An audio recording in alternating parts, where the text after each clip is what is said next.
سر پاکستان کی اسٹیبلشمنٹ جمہوری حکومتوں سے زیادہ حکومت کرتی رہی ہے، کیا یہ سچ نہیں؟ اس میں شبہ نہیں، بالکل ایسا ہی ہے۔ فیصلے لینے کے لیے کبھی اسٹیبلشمنٹ نے کسی سے پوچھا ہے آج تک؟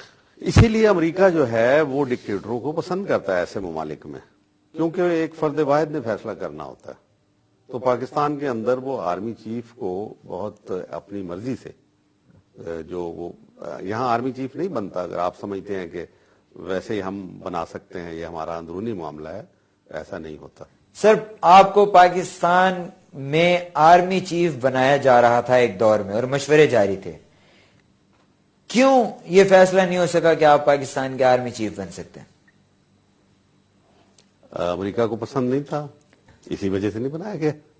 امریکہ نے انکار کر دیا آپ کو آرمی چیف بالکل بنانے سے؟ ظاہر ہے، ہر کوئی جانتا ہے، مٹھائیاں تقسیم ہوئی جب میں نہیں بنا، انڈین ایمبیسیز کے اندر مٹھائیاں تقسیم ہوئی، لوگ گواہ ہیں، لکھا لوگوں نے اس کے اوپر، میں نے نہیں لکھا۔ حکمت یار نے بھی کچھ لکھا تھا، حکمت یار صاحب کی کتاب میں بھی ہے ذکر کہ غلام اسحاق خان نے کہا کہ امریکہ پسند نہیں کرے گا۔ حکمت یار نے لکھا کہ انہوں نے غلام اسحاق خان کو یہ کہا تھا کہ جنرل حمید گل کو پاکستان کا آرمی چیف بنا دیا جائے۔ ان کی کتاب میں پڑھی ہے نا، حکمت یار صاحب کی کتاب ہے، وہ پڑھ لیں آپ، اس میں لکھا ہوا ہے۔ مطلب ہے غلام اسحاق خان کا جواب پڑھ لیں کہ بھئی بات تو تم بہت اچھی کر رہے ہو، لیکن امریکہ کبھی اس کے اوپر راضی نہیں ہوگا۔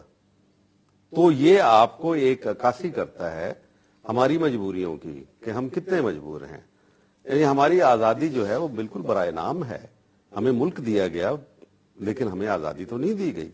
اور لوگوں نے بھی مجھے بتایا، میں ان کا نام نہیں لینا چاہتا، جو غلام اسحاق خان کے پاس گئے، میرا نمبر 1 کے اوپر نام جی ایچ کیو سے گیا تھا، جنرل بیگ سے پوچھ لیجئے، 6 آدمیوں کی لسٹ گئی تھی، میرا نمبر 1 تھا، آصف نواز کا نمبر 6 تھا، لیکن 6 والے کو بنا دیا گیا، نمبر 1 کو چھوڑ دیا گیا۔ 6 والے کی منظوری امریکہ سے آئی تھی؟